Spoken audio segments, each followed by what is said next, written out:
చిన్న ప్రార్థన చేసుకుని ఈరోజు వాక్యం మనం ధ్యానించుకుందామండి. మహోన్నతుడ, మహాపరిశుద్ధుడ, గొప్ప దేవుడ తండ్రి, మీ ఆత్మ ద్వారా, మీ వాక్యం ద్వారా మీరే మాతో మాట్లాడవలసిందిగా, మమ్మలను ముందుకు నడిపించవలసిందిగా నజరేయుడైన యేసుక్రీస్తు వారి అతి పరిశుద్ధ నామంలో మిమ్మల్ని ప్రార్థించి బ్రతిమాలి వేడుకుంటున్నాము మా ప్రియ పరలోకపు తండ్రి. ఆమేన్.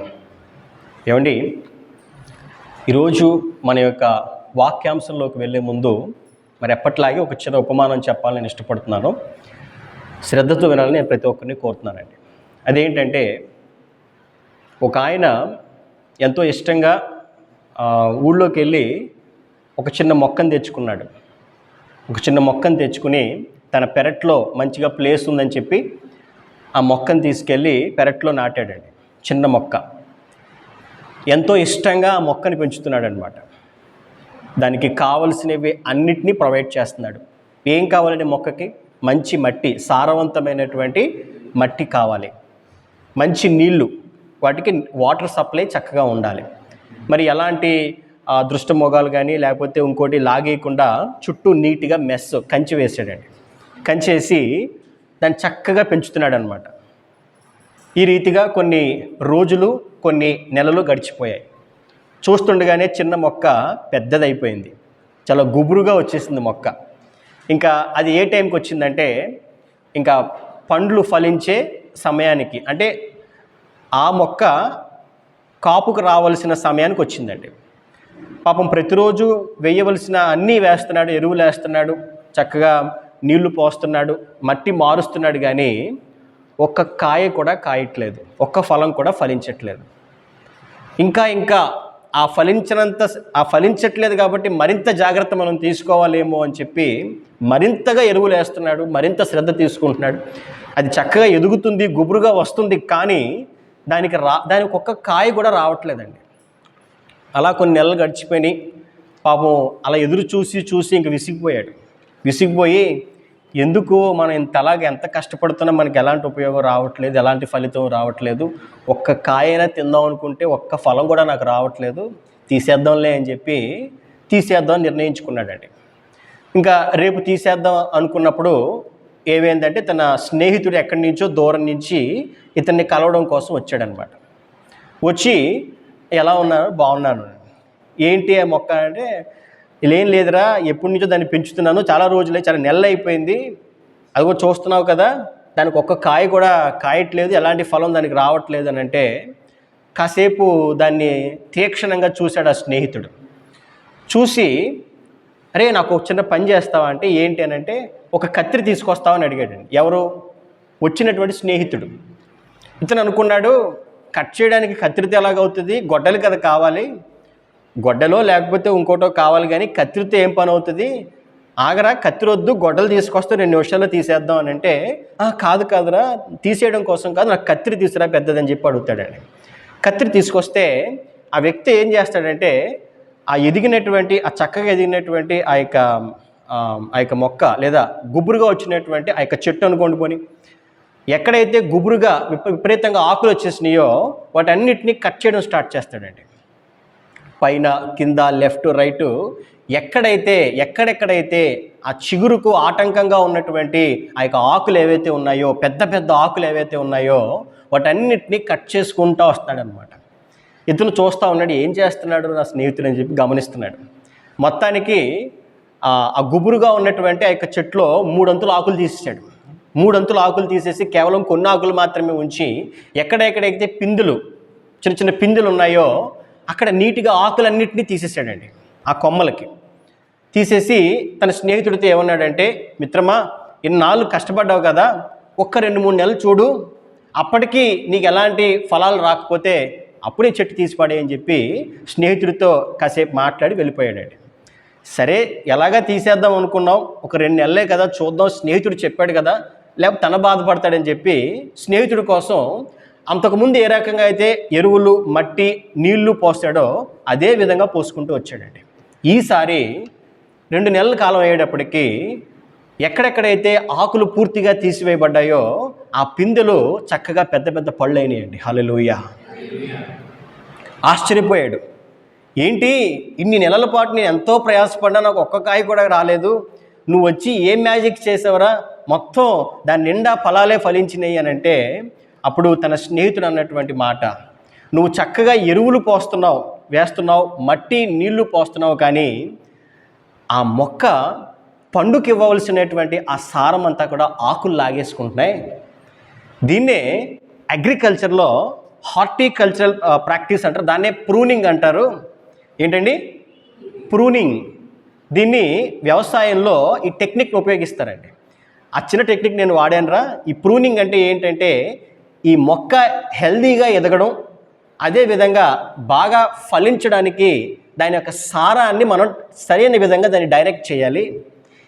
ఈ అనవసరమైనటువంటి ఆకుల్లోకి నువ్వు వేసేటువంటి ఆ యొక్క ఎరువులు కానీ, నీరు కానీ, మట్టి కానీ, సారం అంతా కూడా ఆకులు తీసేసుకుంటున్నాయి, ఆ ఫలంలోకి సారం వెళ్ళట్లేదు, అందుకే అది ఫలించట్లేదు అని చెప్పి, అందుకే సింపుల్గా వాటన్నిటినీ తీసేసి ఈ ప్రూనింగ్ అనేది చేశాను నేను, ఇదిగో నీకు ఫలిస్తుందని చెప్పి ఆ వ్యక్తి చెప్పాడండి. ఈరోజు వాక్యం వింటున్న ప్రతి ఒక్కరితోనూ దేవుడు మాట్లాడుతున్నాడు. మనము దేవుణ్ణి నమ్ముకున్న వారముగా, యేసుక్రీస్తు ప్రభువుని నిజరక్షకునిగా అంగీకరించిన వారముగా మన జీవితాల్లో మనం ఫలిస్తున్నామా లేదా ఇంకా ఫలించట్లేదా? ఏమండి ఫలం అంటే ఏంటండి? ఫలం అంటే ఏంటండి? డబ్బా, ఆస్తిపాస్తుల, ఉద్యోగాల, ఏంటి అని అంటే అఫ్కోర్స్ ఉద్యోగము ఒక ఫలమే, డబ్బు ఒక ఫలమే, కానీ అవే పరిపూర్ణమైన ఫలాలంటే మాత్రం పొరపాటండి.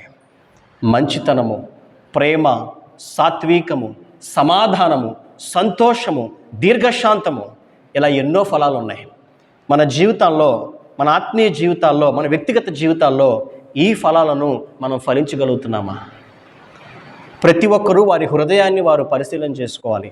ప్రతి ఒక్కరి హృదయముతో వారు అడగవలసిన ప్రశ్న ఈ ప్రశ్న: నేను నా వ్యక్తిగత జీవితంలో, నా ఆత్మీయ జీవితంలో నేను ఫలిస్తున్నానా? దేవుని ఆత్మచేత ఆ ఫలాన్ని నిజంగా నేను ఫలభరితంగా నేను జీవించగలుగుతున్నానా అనే ప్రశ్నను మనం వేసుకోవాలండి.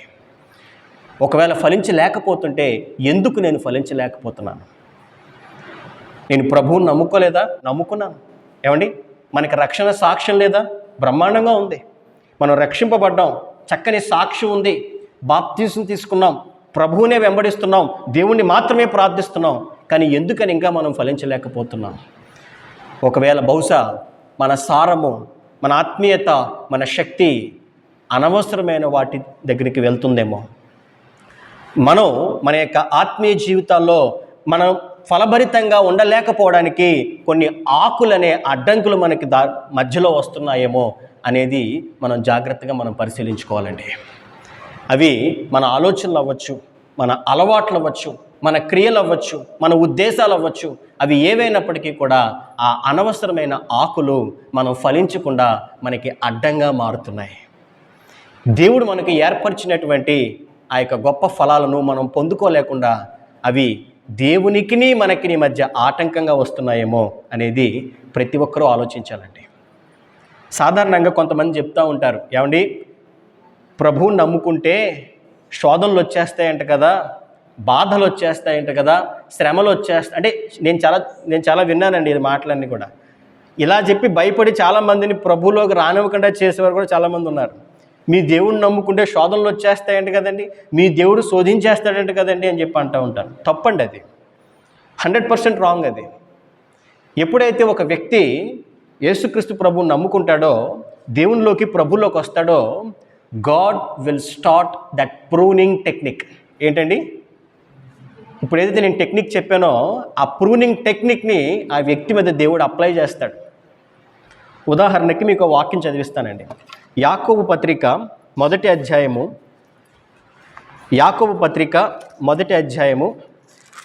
రాజశేఖర్ గారు చదువుతారండి, 13 మరియు 14 అండి.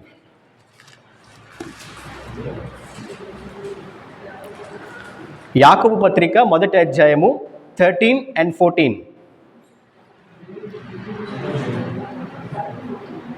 దేవుడు కీడు విషయమై శోధింపబడనేరడు, ఆయన ఎవనిని శోధింపడు గనుక ఎవడైనను శోధింపబడినప్పుడు నేను దేవుని చేత శోధింపబడుచున్నానని అనకూడదు.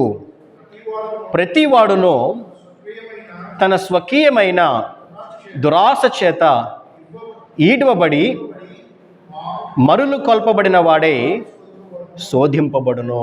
ఏమంటే ఇక్కడ వాక్యంలో స్పష్టంగా రాయబడింది, ఎవడైనాను నేను దేవుని చేత శోధింపబడుచున్నానండి, దేవుడే నన్ను శోధిస్తున్నాడండి, నా ఈ శోధనలకు కారణం దేవుడేనండి అని అంటే, ఇక్కడ వాక్యంలో దేవుడు స్పష్టంగా రాయించాడు, నేను దేవుని చేత శోధింపబడుచున్నానని అనకూడదు. ఎందుకు అనకూడదండి అని అంటే ఆ తర్వాతే రాయబడింది, ప్రతి వాడును తన స్వకీయమైన దురాశ చేత ఈడవబడి మరులు కొల్పబడిన వాడే శోధింపబడును. Temptation do not come from our Lord. Temptation comes from within a person, specifically from their own evil desires which lure and entice them. ఆ వ్యక్తి నుంచే, ఆ వ్యక్తి యొక్క స్వకీయమైన దురాశల చేత ఆ వ్యక్తి ఈడ్వబడిన వాడే, ఆ వ్యక్తుల నుండే ఆ శోధన వస్తుందనే సత్యాన్ని ఈరోజు మనం గ్రహించాలండి. దేవుడు శోధించేస్తున్నాడండి, దేవుడు బాధించేస్తున్నాడంటే అది 100% పొరపాటే. దేవుని వాక్యం వినడానికి బాధ కలిగించవచ్చు. దేవుని వాక్యము అది రెండంచులు గల ఖడ్గం కాబట్టి అది మన హృదయాన్ని, మన అంతరంగాన్ని కోస్తూ లోపలికి వెళ్ళుండొచ్చు. దాని అర్థం దేవుడు మనల్ని శోధిస్తున్నాడని కాదు, దేవుడు మనల్ని బాధిస్తున్నాడని కాదు. అది ఆయన శోధన కాదండి, ఆయన మనల్ని సరిచేస్తున్నాడు. దేవుడు మనల్ని బాధ పెట్టట్లేదు, మనల్ని దేవుడు బాగు చేస్తున్నాడనే సత్యాన్ని మనం తెలుసుకోవాలి. సరే, ఓకే, దేవుడు ఏ విధంగా ఈ ప్రూనింగ్ చేస్తుందో మనం చూద్దామండి. ఒక్కొక్కటిగా మీకు నేను ఎక్స్ప్లెయిన్ చేస్తాను. ఏ విధంగా దేవుడు ఒక వ్యక్తిని ఒక సరైనటువంటి క్రమంలోకి, ఒక సరైనటువంటి మార్గంలోకి దేవుడు తీసుకొస్తాడో, దేవుడు వాడేటువంటి ఆ యొక్క ప్రూనింగ్ టెక్నిక్ ఏంటో మనం చూద్దాం. ఏమండి, ఇందాక నేను చెప్పినటువంటి ఉపమానంలో ఆ స్నేహితుడు ఏం చేశాడు, ఎక్కడెక్కడైతే అనవసరమైనటువంటి ఆకులు ఉన్నాయో వాటన్నిటినీ కట్ చేస్తాడు కదండి. ఇన్ ద సేమ్ వే దేవుడు కూడా, God will cut down the toxic relationships. ఏంటండి, మొట్టమొదటిది ఏంటండి, God will cut down the toxic relationships. Toxic relationships అంటే ఏంటండి? టాక్సిక్ అంటే ఏంటి? విషపూరితమైన, ప్రమాదకరమైన, మంచివి కానటువంటి వాటిని టాక్సిక్ అంటారు. దేవుడు ఆ టాక్సిక్ రిలేషన్షిప్స్ని ముందుగా దేవుడు కట్ చేస్తాడు. వ్యక్తిగతంగా నాకు కూడా అనుభవం ఉందండి. నేను ఎప్పుడైతే దేవుళ్ళలోకి వచ్చానో కొన్ని కట్ అయిపోయినాయి రిలేషన్స్. నా స్నేహితులు అవనివ్వండి, కొంతమంది స్నేహితులు, అందరూ కాదు, కొంతమంది స్నేహితులు, ఆ టాక్సిక్ రిలేషన్షిప్స్ అని కట్ చేసాడు దేవుడు. ఆ తర్వాత అర్థమైంది, ప్రభువా ఇది నీ చిత్తమా అని చెప్పి.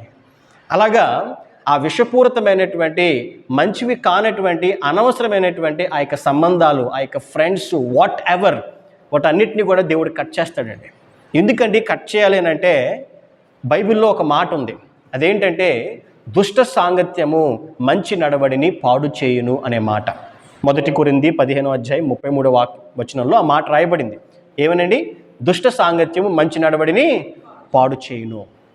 ఎప్పుడైతే ఈ యొక్క దుష్ట సాంగత్యం మనం కలిగి ఉంటామో, ఆ అనవసరమైనటువంటి ఆ యొక్క రిలేషన్ ద్వారా అనవసరమైనటువంటి వాటిని మనం మన నెత్తి మీదకి తీసుకొస్తున్నట్టుగా ఉంటుందండి.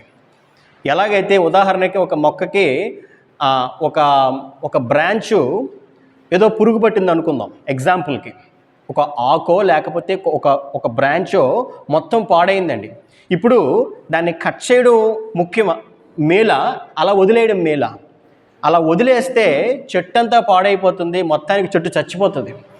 అలా కాకుండా ఆ చిన్న బ్రాంచ్ని లేదా ఆ చిన్న కొమ్మని, కొన్ని ఆకులు మనం తీసేయడం ద్వారా ఆ ఫంగస్, ఆ వైరస్ దానికి అంటుకోకుండా ఉంటుంది, ఆ చెట్టు ఆరోగ్యంగా ఉంటుంది, అది చక్కగా ఫలిస్తుందండి. ఇన్ ద సేమ్ వే దేవుడు కూడా, God will cut down those toxic relationships. మనం అర్థం చేసుకోవాలి, ఓహో ఇది దేవుని చిత్తం అన్నమాట, ఇది దేవుని ఉద్దేశం అన్నమాట. మనల్ని ఆత్మీయంగా ముందుకు నడిపించడం కోసం, మనల్ని ఒక్కొక్క మెట్టు ఎక్కించడం కోసం దేవుడు ఈ రకంగా నాయడలా ఆయన జరిగిస్తున్నాడనే సత్యాన్ని మనం తెలుసుకోవాలి. రెండవదిగా మనం చూస్తే, God will send the Holy Spirit on to us. బైబిల్లో రాయబడిన అపోస్తుల కార్యాలు 2:38 అపోస్తులైనటువంటి పేతురు అన్నటువంటి మాట ఏంటంటేనండి, పేతురు మీరు మారు మనస్సు పొంది పాప క్షమాపణ నిమిత్తము ప్రతివాడు యేసుక్రీస్తు నామమున బాప్తిస్మం పొందుడి, అప్పుడు మీరు పరిశుద్ధాత్మ అను వరమును పొందుదురు. ఏమండి, ఈ వరము కేవలము ఆనాడు నివసించినటువంటి ఆ ప్రజల కోసం మాత్రం రాయబడింది కాదండి. ఈ యొక్క సమస్తమైన ఈ తరాలన్నింటిలోనూ కూడా ఎంతకాలం అయితే మనిషి భూమి మీద ఉంటాడో అంతవరకు కూడా అందరికీ కూడా ఈ వరము అందరికీ చెందుతుంది. ఏ వ్యక్తి అయితే యేసుక్రీస్తు నామంలో బాప్తిసం పొందుతాడో, ఏ వ్యక్తి అయితే రక్షణ పొందుతాడో, పశ్చాత్తాపడతాడో, ప్రతి వ్యక్తి మీదకి దేవుడు తన పరిశుద్ధాత్మను కుమ్మరిస్తున్నాడు. ఏంటండి పరిశుద్ధాత్మ ఏం చేస్తుంది నా మీదకి వచ్చి అనంటే, పరిశుద్ధాత్మ చేసే మొట్టమొదటి కార్యం ఏంటో తెలుసా అండి? ఆ వ్యక్తి చేసే ప్రతి పాపమును ఒప్పింపజేస్తుంది. హల్లెలూయా. ఆ వ్యక్తి హృదయంలో ఒక ఒప్పుకోలను తీసుకొస్తుందండి. అది చాలా అద్భుతమైన కార్యం. అది ఒక వ్యక్తి తన తప్పును తెలుసుకోవడం, తన తప్పును ఒప్పుకోవడం, తన పాపమున నిమిషమే పశ్చాత్తాపడడం అనేది రక్షణలో ఒక ప్రాముఖ్యమైన మెట్టు. దాన్ని తీసుకొచ్చేదే పరిశుద్ధాత్మ దేవుడు. ఏ విధంగా అయితే ఆ ప్రూనింగ్ జరుగుతుందో మొక్కకి, అదే విధంగా అది ఆరోగ్యంగా ఎదగడం కొరకు, అది బహుగా ఫలించడం కొరకు దేవుడు పరిశుద్ధాత్మ శక్తిని దాని మీద కుమ్మరిస్తున్నాడు. ఎప్పుడైతే పరిశుద్ధాత్మ ఆ వ్యక్తిని తాకుతుందో ఆ వ్యక్తి తన చేసే తప్పును తెలుసుకుంటాడు, తన యొక్క ప్రతి పాపము నిమిషమై పశ్చాత్తాపడతాడండి. మీరు కావాలంటే గమనించండి, ఈ ప్రపంచంలో ఏ దేశమైనా, ఏ ఖండమైనా, ఏ భాష మాట్లాడే వ్యక్తి అయినా పశ్చాత్తాపడకుండా, తన పాపముల విషయమై దేవుని క్షమాపణలు అడగకుండా, క్షమింపబడకుండా ఆ వ్యక్తి రక్షింపబడడం అనేది అసాధ్యం. అది ఏ దేశమైనా, ఎంత గొప్ప పాస్టర్ అయినా, ఎంత రెవరెండ్ అయినా, ఆ పోస్ట్ ఎవరైనప్పటికీ కూడా ఆ ఒప్పుకోలను తీసుకొచ్చేది పరిశుద్ధాత్మ దేవుడు. మరి ఇది రెండవదండి, God will send the Holy Spirit on to us. మూడవదిగా మనం చూసినట్లయితే God will provide us the new heart. యెహెజ్కేలు గ్రంథము 36వ అధ్యాయము ఆ వాక్యం మనం చదువుకుందామండి. యెహెజ్కేలు గ్రంథము 36వ అధ్యాయము 26వ వాక్యం మనం చదువుకున్నట్లయితే, చదవండి. నూతన స్వభావం మీకు కలుగజేసేదను, రాతి గుండెను మీలో నుండి తీసివేసి మాంసపు గుండెను మీకిచ్చేదను. హల్లెలూయా, హల్లెలూయా. మరి ఆ యొక్క ప్రూనింగ్లో మూడవ టెక్నిక్ ఏంటంటే, మూడవ మాట ఏంటంటే, దేవుడు నూతన హృదయాన్ని ఒక వ్యక్తికి ఇవ్వడం అండి. ఒక నూతన హృదయమును, ఒక నూతనమైనటువంటి నవీనమైనటువంటి ఆ యొక్క హృదయాన్ని దేవుడు ఆ వ్యక్తికి ఇస్తున్నాడు. అప్పటి వరకు రాతి వంటి, ఏమండి కొంతమంది అంటారు కదా, ఆ వ్యక్తి మొరటోడండి, ఆ వ్యక్తి మొండోడండి, ఆ వ్యక్తి మూర్ఖుడండి, చెప్తే అర్థం చేసుకోడండి. ఇలాంటి హృదయాలన్నింటినీ కూడా దేవుడు తొలగించి ఒక నూతనమైన హృదయాన్ని, ఒక నూతనమైన స్వభావాన్ని దేవుడు ఇస్తున్నాడు. ఇది ఆయన ప్రూనింగ్లో మూడవ స్టెప్ అండి. ఏంటండి?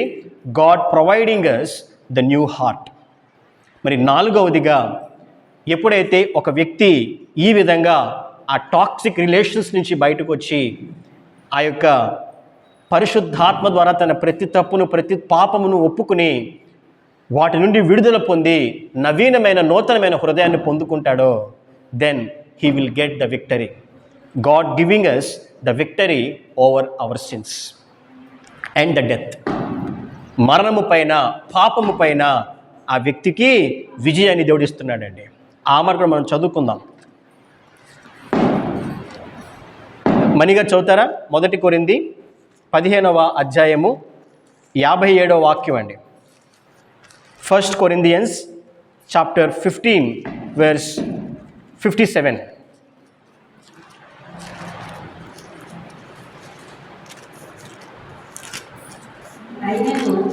ఆయనను మన ప్రభు అయిన యేసుక్రీస్తు మూలముగా మనకు జయము అనుగ్రహించుచున్న దేవునికి స్తోత్రము కలుగునుగాక. కాగా నా ప్రియ సహోదరులారా, నీ ప్రయాసము ప్రభువునందు వ్యర్థము కాదని ఎరిగి స్థిరులను కదలని వారును ప్రభువు కార్యాభివృద్ధి యందు ఎప్పటికీ ఆసక్తులనయ్యుండుడి. ఏమని? యేసుక్రీస్తు ప్రభువు ద్వారా లేదా ఆయన మూలముగా మనకు జయము అనుగ్రహించుచున్న దేవునికి అని రాయబడిందండి. దేవుడే మనకు విజయాన్ని ఇస్తున్నాడు, దేవుడే మనకి జయాన్ని ఇస్తున్నాడు. ఏ రీతిగా అయితే ఆ ఫలించలేనటువంటి ఆ యొక్క మొక్కను, ఆ యొక్క చెట్టును ఆ వ్యక్తి ఫలింపజేసేలా చేశాడో ఆ ప్రూనింగ్ ద్వారా, అదేవిధంగా ఒక వ్యక్తి ఆ వ్యక్తి ఫలించలేనటువంటి ఆ పాప స్థితిలో వ్యక్తి పడిపోయినప్పుడు ఆ వ్యక్తిని దేవుడు పైకి లేవనెత్తుతున్నాడు. ఆ వ్యక్తి హృదయాన్ని దేవుడు మారుస్తున్నాడు, నూతనమైన హృదయాన్ని ఆ వ్యక్తికి దయచేస్తున్నాడు. అదేవిధంగా ఆ వ్యక్తి జీవితంలోకి గొప్ప విజయాన్ని దేవుడు తీసుకొస్తున్నాడండి. ఉదాహరణకి మీరు బైబిల్ గ్రంథంలో ఒక చక్కని ఉదాహరణ యాకోబుని తీసుకోండి. మనందరికీ తెలుసు యాకోబు అనే పదానికి అర్థం ఏంటండి? మోసగాడు అని అర్థం. ఆయన చాలా పెద్ద మోసగాడు ఆయన కదండి. ఏ రకంగా అంటారా? అన్న అయినటువంటి ఏసావు దగ్గర నుంచి జ్యేష్ఠత్వపు హక్కును చాలా తెలివిగా తీసుకున్నాడు. ఏమండి? చాలా తెలివిగా తీసుకున్నాడు. ఆ ఎర్రని చిక్కుడుకాయల గింజలు ఎరేసి మరీ తీసుకున్నాడు. తీసుకున్నాక మరి తెలిసిపోయింది అన్నకి. ఎప్పుడైతే తండ్రి ద్వారా ఆశీస్సులు పొందాడో తన్ను కాపాడుకోవడం కోసం, తన ప్రాణాన్ని కాపాడుకోవడం కోసం అక్కడి నుంచి పారిపోయాడు. ఎక్కడికి వెళ్ళాడండి? మామ దగ్గరికి వెళ్ళాడు. ఆ మామ దగ్గర ఎన్ని సంవత్సరాలు పనిచేశాడండి? సుమారు 20 సంవత్సరాలు పనిచేశాడు. 7 + 7 + 6. మొదటి 7 సంవత్సరాలేమో మరి అక్కడ ఇద్దరు కూతుర్లో ఒక ఆమెను ప్రేమించాడు. ఆమెను వివాహం చేసుకోవడం కోసం 7 సంవత్సరాలు చేస్తే మామ యాకోబునే మోసం చేశాడు. మరలా ఆమెను చేసుకోవడం కోసం మరొక 7 సంవత్సరాలు చేశాడు. ఆ తర్వాత మరలా ఇంకొక 6 సంవత్సరాలు చేశాడు. అలాగా యాకోబు తన జీవితంలో 20 సంవత్సరాల పాటు అక్కడ పని చేస్తూనే ఉన్నాడండి. ఆ యొక్క పనిలో ఉంటూనే ఉన్నాడు. ఏం ప్రయోజనం ఏం పాపం పొందుకోలేకపోయాడు.